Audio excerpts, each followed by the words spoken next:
Manifest destiny was the idea that Americans were divinely ordained to settle the entire continent of North America.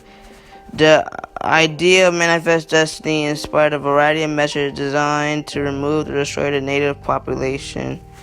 Manifest destiny inflamed sectional tensions over slavery, which ultimately led to the Civil War. The manifest destiny.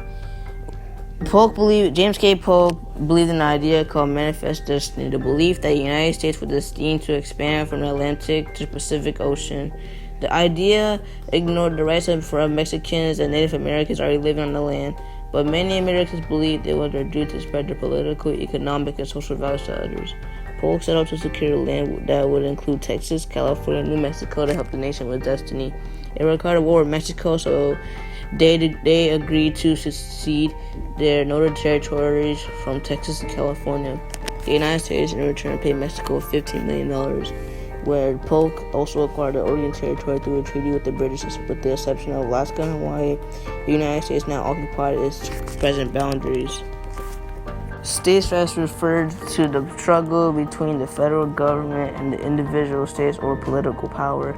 This struggle focused heavily on the institution of slavery and whether the federal government had the right to regulate or even abolish slavery within the individual state. The sides of this debate were largely drawn between northern and southern states, thus widening the growing divide within the nation. The 10th Amendment was asserted into the Constitution largely to relieve tension and to assuage the fears of the states' rights advocate, who believed that the newly adopted Constitution would enable the federal government to run roughshod over the state and the citizens, while the Federalists, who advocated a strong central government, had in that respect prevailed with the ratification of the Constitution. It was essential to the integrity of the document and to the stability of the fledgling country to acknowledge the interests of the anti-federalists, such as Patrick Henry, who has unsuccessfully upheld the strong central government created by the Constitution. The burning issue that led to the disruption of the Union was a debate over the future of slavery. That dispute led to secession, and secession brought about a war in which the northern and western states and territories fought to preserve the Union, and the South fought to establish Southern independence as a new confederation of the states under its own constitution. The agrarian South utilized slaves to tend its large plantations and perform other duties. On the eve of the Civil War, some 4 million Africans and their descendants toiled as slave laborers in the South. Slavery was interwoven into the Southern economy, even though only a relatively small portion of the population actually owned slaves. Slaves could be rented or traded or sold to pay debts. Ownership of more than a handful of slaves bestowed respect and contributed to social position.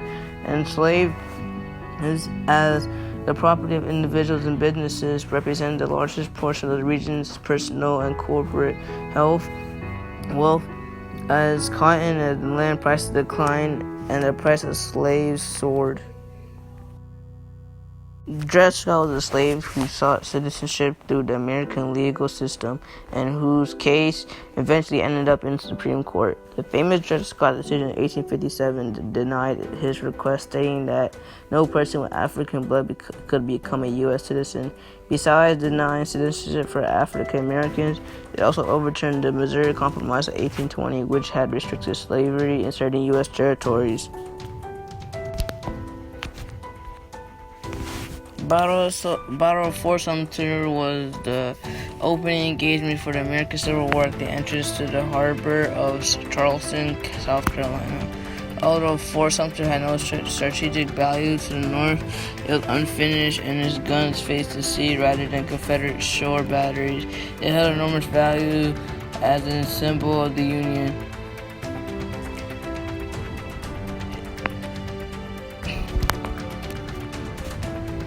The election of 1860 was held on November 6, 1860, in which Republican Abraham Lincoln defeated Southern Democrat John C. Breckinridge, Democrat Stephen A. Douglas, and Constitutional Union candidate John Bell. The electoral split between Northern and Southern Democrats was emblematic of the superior sectional split, particularly over slavery, and in the months following Lincoln's election, and before his speech in March 1861, 7 states, led by South Carolina on December 20th, 1860, seceded, setting the stage for the American Civil War. The Georgia Secession Convention of 1861 signifies the climax of the state's political sovereignty. With periodic interruptions, the convention met in Milledgeville from January 16th to March 23rd, 1861, and not only voted to secede the state from the Union, but also created Georgia's first new constitution since 1798. Georgia's leaders who supported Calhoun's idea of Southern unity were called Southern Writers. The Georgia Platform helped to calm the arguments against the Compromise of 1850 and generate acceptance among Southern leaders. It influenced the other Southern leaders to reject South Carolina's move to secede. As a result, South Carolina canceled its convention. Georgians had to prevent secession at least for another decade.